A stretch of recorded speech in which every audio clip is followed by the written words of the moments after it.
Betrayal is painful, but when it comes from your own blood, it destroys something much deeper. My name is Daniel, and I'm 35 years old. Just a few months ago, I believed I had everything a man could want. A beautiful wife named Emily, who lit up every room she entered with her warm smile and infectious laughter. And my younger brother Nathan, not just my sibling, but my closest friend since childhood. We had grown up sharing everything. Every secret, every dream, every triumph and failure. When other kids had playground fights, Nathan and I stood back to back, defending each other. When I got my first job, he was the first person I called. When I decided to propose to Emily, he helped me pick out the ring. After Emily and I married, our home became the gathering place for family dinners. Nathan would come over at least 3 times a week. We'd cook together, play board games that lasted until midnight, and share stories that made our sides ache from laughing. I remember thinking how lucky my future children would be to have Uncle Nathan in their lives. Looking back now, I realize those were the last truly happy moments of my life. The calm before the storm that would tear my world apart. The first sign something was wrong came on a Tuesday evening in March. I had forgotten my laptop at home and returned unexpectedly around 7 p.m. As I walked through the front door, I noticed Emily quickly closing her phone and sliding it under a magazine. Her cheeks were flushed, and she seemed startled to see me. "Oh, Daniel, you scared me," she said, her voice slightly higher than usual. "I thought you were working late tonight." Nathan was there too, sitting on our couch, but he looked uncomfortable in a way I'd never seen before. Usually, he'd jump up to greet me with a bear hug and ask about my day. Instead, he barely made eye contact and mumbled something about needing to leave early. Over the next few weeks, I started noticing more strange details. Emily's phone would buzz constantly with messages, and she'd always check them privately. When I asked who was texting so much, she'd say it was her sister or a work colleague. But I caught glimpses of Nathan's name on her screen more than once. They began having long conversations about family matters that somehow never included me. When I'd walk into a room where they were talking, they'd suddenly go quiet or change the subject to something trivial like the weather or a TV show. I tried to push these suspicions away. This was my brother we're talking about, the person I trusted more than anyone else in the world. But doubt had planted its seed, and it was growing stronger each day. The breaking point came when I had to travel to Chicago for a 3-day business conference. I was supposed to return on Friday evening, but the meetings finished earlier than expected.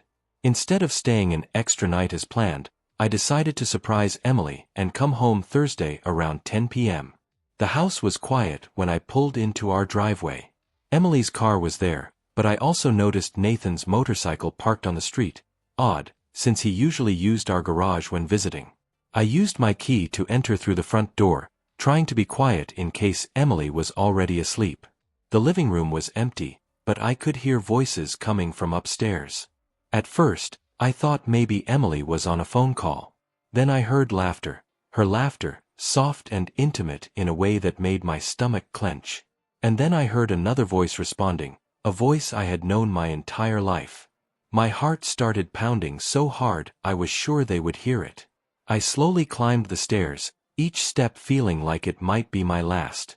The bedroom door was slightly open, and what I saw through that gap destroyed everything I believed about the people I loved most. There they were, together in the bed Emily and I shared. Not just talking or comforting each other, but wrapped in each other's arms, sharing kisses that spoke of familiarity and deep connection. This wasn't a moment of weakness or a mistake. This was clearly something that had been going on for a long time. When Emily finally noticed me standing in the doorway, her face went completely white. Nathan looked like he wanted to disappear into the floor. But me. I felt something inside my chest break so completely that I wondered if I would ever feel whole again. I didn't scream. I didn't throw things or demand explanations. I simply turned around and walked out of the house. I drove to a nearby hotel and spent the night staring at the ceiling, trying to process what my life had become in the span of 5 minutes. But as the shock wore off, it was replaced by something else, a cold determination to make sure everyone knew exactly who these people really were. Over the next 3 weeks, I became a detective investigating my own life. I hired a private investigator, installed hidden cameras in our home, and recovered deleted text messages from our shared phone plan. What I discovered was even worse than I had imagined. Their affair had been going on for over 8 months, starting just 2 months after our first wedding anniversary. I found romantic messages, photos they had shared, and evidence of secret meetings at hotels across town. They had been planning weekend getaways while I worked overtime to save money for the house we wanted to buy. They had been making jokes about me, calling me naive and clueless. The evidence was overwhelming, but I needed the perfect moment to reveal it. That moment came with our second wedding anniversary approaching. Emily suggested we throw a big party to celebrate, inviting both our families and all our closest friends. She even asked if Nathan could give a speech about marriage and family loyalty. I agreed to everything with a smile that felt like broken glass in my mouth. I spent weeks preparing a very special presentation for our guests. On the night of our anniversary party, 43 people gathered in our backyard. Emily wore the same dress she had worn on our wedding day. Nathan stood up after dinner to give his speech about the sanctity of marriage and the importance of trust between family members. The irony was so thick I could barely breathe. When he finished, I stood up and announced that I had prepared a slideshow to share some special memories with everyone. I connected my laptop to the large screen we had rented for the occasion. The first photos were innocent: our wedding day, family vacations, holiday celebrations. People smiled and made appreciative sounds. Then the images changed. Hotel receipts with both their names. Screenshots of their text messages professing love for each other. Security camera footage of them entering and leaving motels together. The silence that fell over the party was deafening. Emily ran inside the house. My mother started crying.